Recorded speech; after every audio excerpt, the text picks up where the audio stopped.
Nasab dan keturunan Kiai Haji Muhammad Rosyid. Nasab dan keturunan Kiai Haji Muhammad Rosyid. Al-Maghfurlah Kiai Haji Raden Muhammad Rosyid. Nama kecilnya yaitu Cowet. Julukannya adalah Cowet. Untuk selanjutnya ya disebut sebagai Kiai Rosyid yang dilahirkan di Mojo Kampung Bojonegoro pada tahun 1820 Masehi sebagai putra dari Raden Kaki Trunopati bin Raden Irodipodongeng bin Raden Bambang Irawan, keturunan dari Kesultanan Mataram, yakni putra Kanjeng Adipati Haryo Metahun. Kiai Haji Rosyid mempunyai 3 saudara, yaitu Cowet 1, Kiai Rosyid, yang kedua Cowek yaitu Roro Roni, yang ketiga Caplak yaitu Kiai Haji Raden Ma'ruf, yang semuanya lahir di Mojo Kampung Bojonegoro.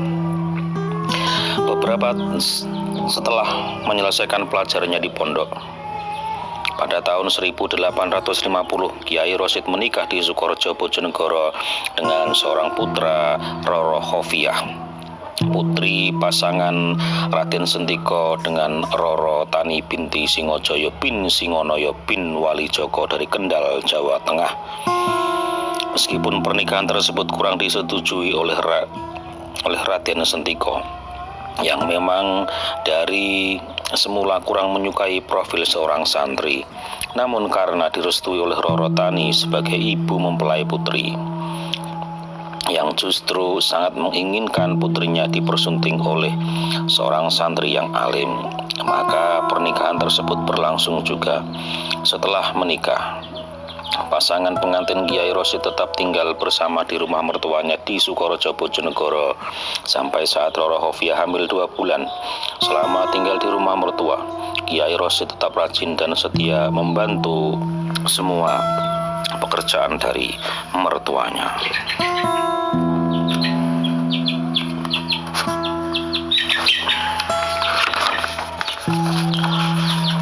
Pasangan Kiai Rosyid dengan Roro Khofiah memperoleh 10 putra-putri. 10 putra-putri yang terdiri dari 6 orang putra dan 4 orang putri.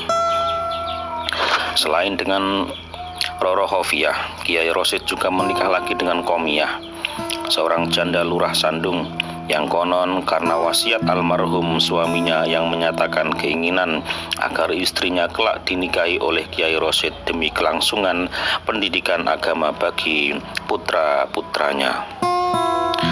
Pernikahan tersebut tidak dianugerahi keturunan, namun digambarkan bahwa pernikahan tersebut menghasilkan kerukunan antara kedua istri dan anak-anak sampai akhir hayatnya.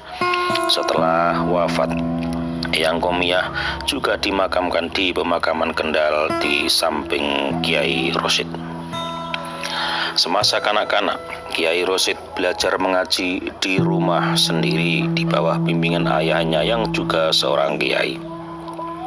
Selanjutnya beliau thalabul ilmi pada Kiai Abdullah Sambiroto, yang kemudian melanjutkan ke pesantren Langitan, Tuban.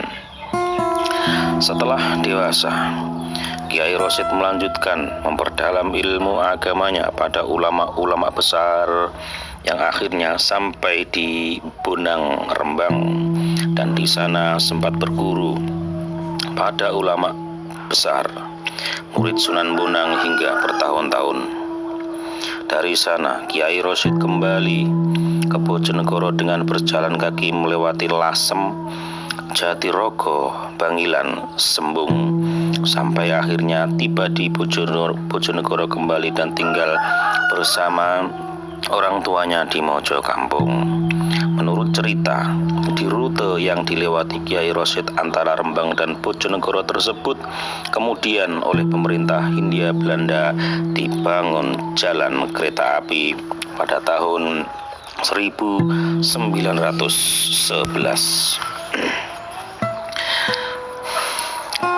Ketika masih tinggal serumah dengan mertuanya, sebagai seorang alim, Kiai Rosyid juga selalu tekun melaksanakan ibadahnya yang selain sholat 5 waktu.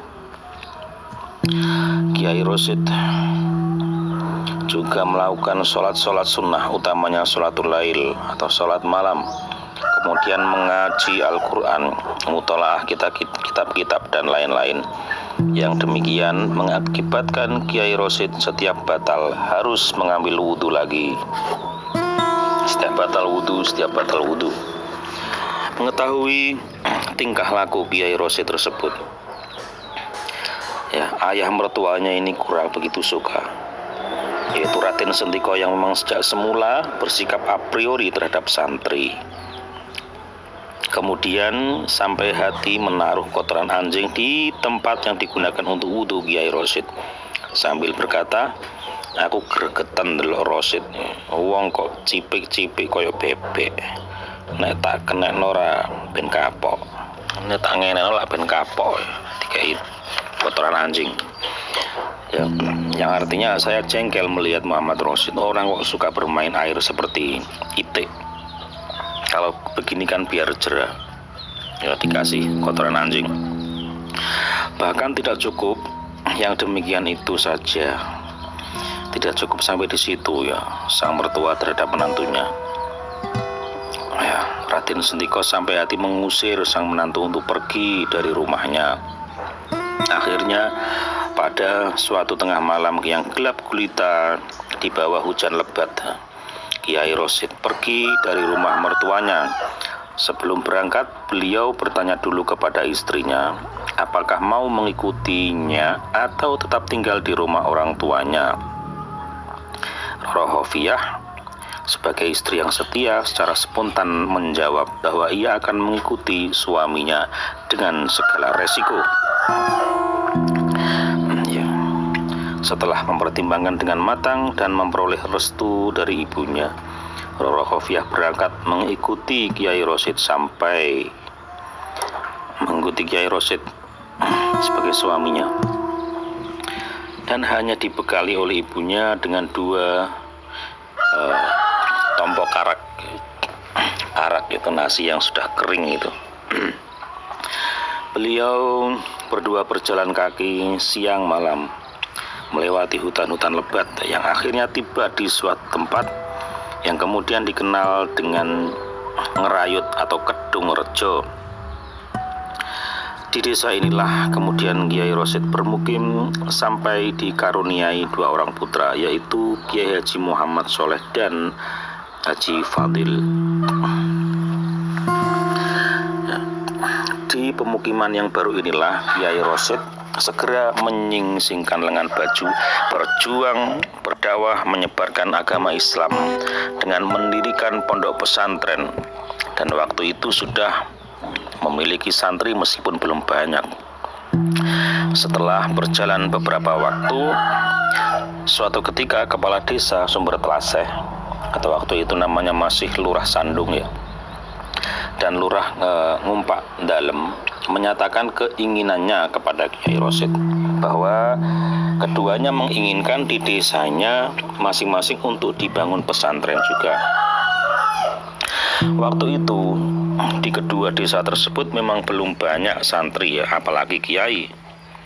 Menanggapi keinginan kedua lurah tersebut, kemudian Kiai Rosyid beserta keluarganya berhijrah dari desa Sumber Telaseh, berhijrah menuju desa Sumber Telaseh dan bertempat tinggal di dekat jalan masuk desa selama 15 tahun, yaitu tahun 1855 sampai 1870. Ya, di desa Sumber Telaseh inilah Kiai Rosyid melanjutkan perjuangannya untuk tetap mengajarkan agama Islam. Beliau mengadakan pengajian-pengajian untuk mendidik dan mengajar anak-anak, mengadakan pengajian wetonan untuk orang-orang tua, dan melakukan dakwah ke desa-desa tetangga, khususnya di wilayah Kecamatan Dander dan sekitarnya. Setelah perjuangan Kiai Rosyid di Sumber Telaseh tampak berhasil, dengan bertambah banyaknya orang-orang yang datang untuk mengaji, mengakibatkan tempatnya sudah tidak memadai lagi. Untuk itu dibutuhkan lahan yang lebih luas. Selanjutnya Kiai Rosid memperoleh sebidang tanah di Desa Ngumpan Dalem di sebelah timur Jalan Raya Bojonegoro Dander yang sekarang diberi nama Jalan Kiai Haji Muhammad Rosid. Konon, menurut cerita bahwa di lokasi tersebut dulunya terdapat sebuah pohon kendal yang berarti besar sekali ya, dan menurut kepercayaan masyarakat setempat sebagai tempat keramat dan sangat angker di pohon kendal. Oleh Kiai Rosid, pohon tersebut ditebang dan kayunya digunakan sebagai bahan bangunan untuk pondok pesantren yang sedang didirikan. Dengan demikian, untuk selanjutnya pondok pesantren tersebut dikenal sebagai Pondok Pesantren Kendal yang mulai didirikan pada tahun 1870 hingga sampai saat ini terus dikembangkan oleh anak cucu dengan nama Pondok Pesantren Kendal, dan insya Allah sampai yaumul kiamah. Amin amin ya rabbal alamin. Pondok Pesantren Kendal pada saat ini dikenal sebagai salah satu pondok yang tua di Bojonegoro, mempunyai santri yang cukup banyak yang datang dari segala penjuru, sehingga memperoleh perhatian yang besar dari para pejabat pemerintah, sejak dari asisten Wadana sampai ke bupati.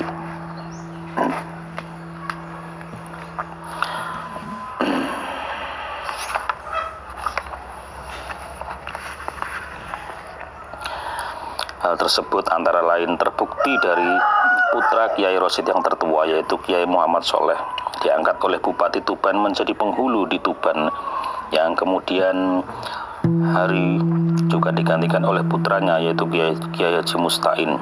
Pada awal kemerdekaan, Kiai Haji Mustain kemudian diangkat menjadi Bupati Tuban. Pada tahun 1956, beliau diangkat menjadi anggota Dewan dan wafat di Irian Jaya sewaktu melaksanakan tugas pada tahun 1964 dan dimakamkan di Makam Pahlawan Kalibata. Kiai Rosid adalah ulama yang mempunyai karisma yang tinggi pada zamannya. Suatu ketika pada bulan Maulud, beliau menyelenggarakan peringatan Maulud Nabi Muhammad Sallallahu Alaihi Wasallam. Peringatan tersebut digelar secara besar-besaran. Selain mengundang penduduk desa di Ngumpan Dalem dan sekitarnya, beliau juga mengundang para pejabat pemerintah, termasuk asisten Wadana dan Bupati Bojonegoro dan lain-lain.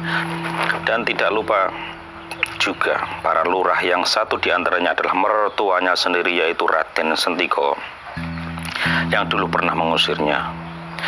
Setelah mengetahui bahwa yang hadir pada saat itu adalah para priayi pejabat pemerintah, maka Raden Sentiko tidak berani masuk menemui menantunya dan tetap duduk jauh di belakang. Dengan perasaan yang serba repot bingung, Raden Sentiko menyaksikan penghormatan yang demikian besar dari para yang hadir, penghormatan terhadap Kiai Rosid.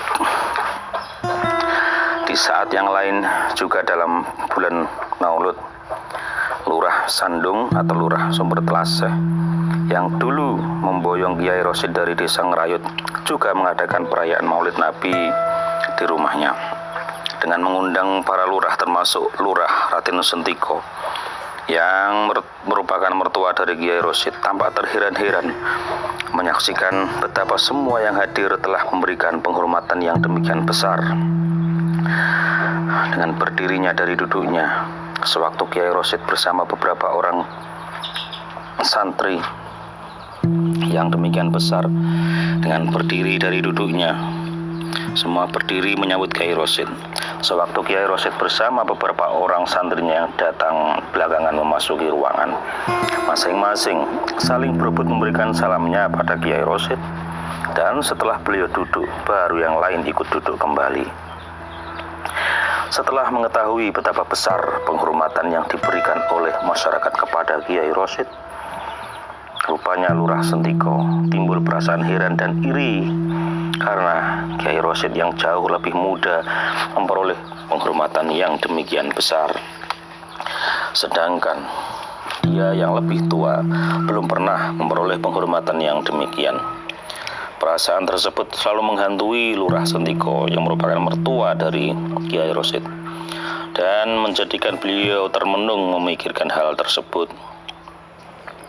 Selalu timbul pertanyaan, apa sebab Kiai Rosyid memperoleh penghormatan yang demikian besar? Baru kemudian disadarinya bahwa hal tersebut disebabkan karena Kiai Rosyid adalah seorang santri yang alim.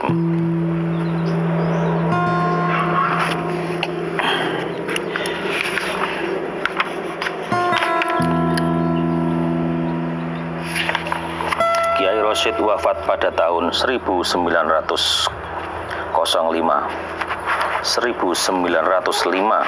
Beliau dimakamkan di pemakaman keluarga Kendal, Ngumpak Dalem, Bojonegoro. Beliau meninggalkan sebuah pondok pesantren Kendal yang tergolong pondok terbesar di daerah Kabupaten Bojonegoro pada zaman itu. Sepeninggal beliau, kepemimpinan pondok dilanjutkan oleh para putra menantunya. Salah satunya yaitu Kiai Haji Muhammad Soim sampai dengan tahun 1920. Dengan sekelumit sejarah biografi beliau, mudah-mudahan kita mendapatkan hikmah pelajaran yang berharga dari kisah hidup Kiai Haji Muhammad Rosyid. Amin, amin ya rabbal alamin. Al-Fatihah. Bismillahirrahmanirrahim. Ya karamata ya nasta'in.